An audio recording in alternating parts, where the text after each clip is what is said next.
সুপ্রিয় ভিউয়ার্স, আসসালামু আলাইকুম। অবিরাম যাত্রা চ্যানেল থেকে আপনাদের স্বাগত জানাচ্ছি। নতুন একটি পর্ব নিয়ে আবার আপনাদের সামনে হাজির হলাম। যদিও আজকে পর্বটি একটু ব্যতিক্রমী, আশা করছি আপনারা এই পর্বটিতে আমাদের সঙ্গেই থাকবেন। আপনারা ইতিপূর্বেই আমাদের বেশ কয়েকটি পর্ব দেখেছেন, যেগুলো সেন্ট মার্টিনের ছিল। সেন্ট মার্টিনে ভ্রমণ কত কম খরচে যাওয়া যায় এবং সেন্ট মার্টিনে প্রাকৃতিক পরিবেশ কেমন, নানা বিষয় আপনাদের সামনে তুলে ধরেছি। আজ যেটি আপনাদের সামনে তুলে ধরব সেটি হচ্ছে ভ্রমণের সময় আমাদের যে বিষয়গুলো সতর্ক থাকা উচিত। অর্থাৎ ভ্রমণ করার সময় আমাদেরকে সতর্কতার সঙ্গে ভ্রমণ করা উচিত। তবে আমরা যেটি দেখেছিলাম ভ্রমণের সময়, অর্থাৎ সেন্ট মার্টিন আমরা যেদিন গিয়েছিলাম সেদিন যে দৃশ্যগুলো দেখেছিলাম সেটি কখনো কারো কাছে কাম্য হতে পারে না। আমরা যখন কক্সবাজার নুনিয়াছড়া ঘাট থেকে শিপে চড়লাম এবং শিপে চড়ে ছেড়ে গেলাম সেন্ট মার্টিনের উদ্দেশ্যে, প্রায় 1 ঘন্টা সাগর পথ আমরা পাড়ি দিলাম। এই 1 ঘন্টা পর তখন যে দৃশ্যটি আমরা দেখলাম সেটি দেখে যে কেউ বিস্মিত হবে। 1 ঘন্টা পর আমরা দেখলাম আমাদের শিপটি স্লো হয়ে গেল। আমরা শিপের থেকে দেখতে পেলাম স্পিড বোটে 4-5 জন মানুষ এসে আবার শিপে উঠছে। বড়ই ভয়ঙ্কর ছিল সেই দৃশ্যটি। প্রায় 5-6 জন মানুষ, যেখানে মহিলা ছিল, বাচ্চা ছিল এবং প্রচুর লাগেজ ছিল, এগুলো শিপের সঙ্গে, এই স্পিড বোটটি শিপের সঙ্গে ভেড়ানো হলো এবং জীবনের ঝুঁকি নিয়ে এই মানুষগুলোকে টেনে টেনে তোলা হলো। তো এটা আমরা কখনো করতে পারি না, কিন্তু আশ্চর্যের বিষয় হলো সেটিই হলো ওই দিনের এই ঘটনা। কতটা ঝুঁকিপূর্ণ একবার ভাবুন। শিপের সঙ্গে যখন ভিড়ল স্পিড বোটটি, তারপর আবার স্রোতে আবার সরে যাচ্ছে, বেশ খানিকটা দূরে সরে গেছে, তারপরেও আবার শিপের সঙ্গে বেড়ানো হচ্ছে। দেখেন কতগুলো মানুষ। আমি আগে বলেছিলাম 5-6 জন, আসলে 8-10 জনের কম না। এবং এখানে বাচ্চা আছে, শিশু আছে, মহিলা আছে।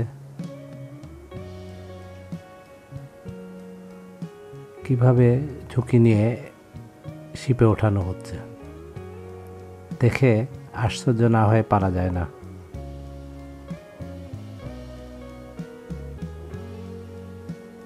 একজন একজন করে ধরা হচ্ছে আর উঠানো হচ্ছে।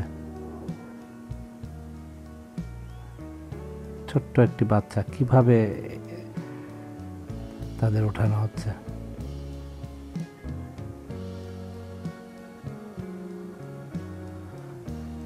এই ধরনের কর্মকাণ্ড আমরা কখনো করতে পারি না এবং করা উচিত না। যদি কেউ কখনো আমরা এমন হয় যে আমরা শিপটি পেলাম না, পরবর্তী কোনো একটা শিপে আমরা চলে আসব, হয়তো কিছু টাকা আমাদের এক্সেস খরচ হবে, তার জন্য এভাবে জীবনের ঝুঁকি নেওয়া এটা কারো কাছে কাম্য হতে পারে না।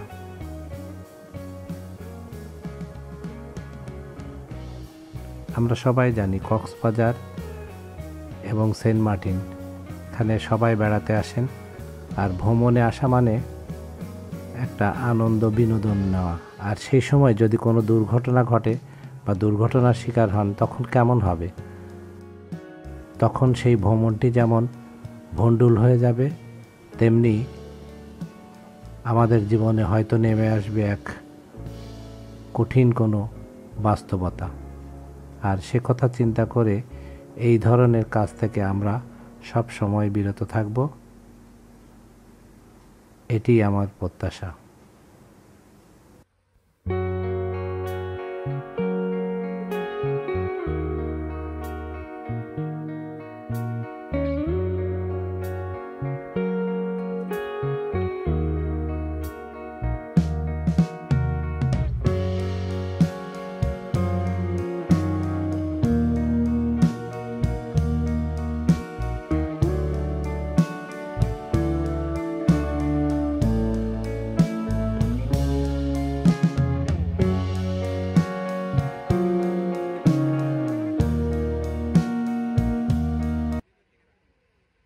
কিন্তু এটি শেষ না। 5-6 জন যখন উঠে আবার চলে গেল, কিছুক্ষণ পরে 5-6 জন মানুষ যখন উঠে আবার শিপটি ছেড়ে গেল, 10-15 মিনিট পরে আবার দেখা গেল আরও একটি স্পিড বোট এলো। সম্ভবত ওই একই স্পিড বোট ঘাটের থেকে তারাও হয়তো এই শিপটি ফেল করেছেন, শিপটিতে উঠতে পারেননি, তারাও আবার ওই একই পদ্ধতিতে ওই স্পিড বোটে করে চলে এলেন এই শিপের কাছে। তখনও শিপটি আবার থেমে গেল এবং ওইভাবেই জীবনের ঝুঁকি নিয়ে যাত্রীদের এই শিপে উঠিয়ে দেওয়া হলো। তা এভাবে জীবনের ঝুঁকি নিয়ে শিপে ওঠার কোনো যুক্তিই নেই। এই দৃশ্যগুলো আমরা দেখলাম, যারা আমরা শিপের বাম সাইডে ছিলাম তারা সবাই দেখতে পেলাম যে এমন একটি ঘটনা ঘটল। কিন্তু এটি কারোর কাছে কাম্য হতে পারে না। আমরা ভ্রমণ করব এবং ভ্রমণে একটা আলাদা আনন্দ আছে। সেই আনন্দের আগে যদি এরকম কোনো ঝুঁকিপূর্ণ কাজ করি এবং কখনো যদি এমন কোনো দুর্ঘটনা ঘটে এবং এই শিপগুলোতে যখন ওঠানো হয় তখন যেভাবে আমরা দেখলাম যে কখনো কেউ হয়তো পড়েও যেতে পারে, আর পড়ে গেলে সাগরের মধ্যে পড়লে তাকে বাঁচানো প্রায় অসম্ভব ব্যাপার। তো এভাবে ভ্রমণ করা কখনো উচিত না। এবং স্থানীয় যারা প্রশাসন আছেন, বিশেষ করে কক্সবাজার ঘাটে যারা প্রশাসন আছেন, তাদের উচিত ছিল এগুলো তদারকি করা, কিন্তু তারা হয়তো করেন না, অথবা তাদের চোখ ফাঁকি দিয়ে এই কাজগুলো করা হয়। স্পিড বোর্ডে হয়তো কিছু টাকা নেওয়া হয়েছে, টাকার বিনিময়ে এই কাজটি করা হচ্ছে। যে তারা শিপ ফেল করেছে এবং সঠিক সময়ে যেহেতু শিপে উঠতে পারেনি, 1 ঘন্টা পরে হলেও উঠে আসছে। তো এভাবে ভ্রমণ করা উচিত না। এই বিষয়টি আমরা সবাই সতর্ক হব এবং এই ধরনের কাজ আমরা কখনো করব না। আশা করি বিষয়টি আপনারা বুঝতে পেরেছেন। আপনারা ভ্রমণ করুন, ভ্রমণ করে আনন্দ উপভোগ করুন, কিন্তু কোনো ঝুঁকি নেওয়া যাবে না। আজ এ পর্যন্তই। নতুন কোনো পর্ব নিয়ে আবার আপনাদের সামনে হাজির হব। আল্লাহ হাফেজ।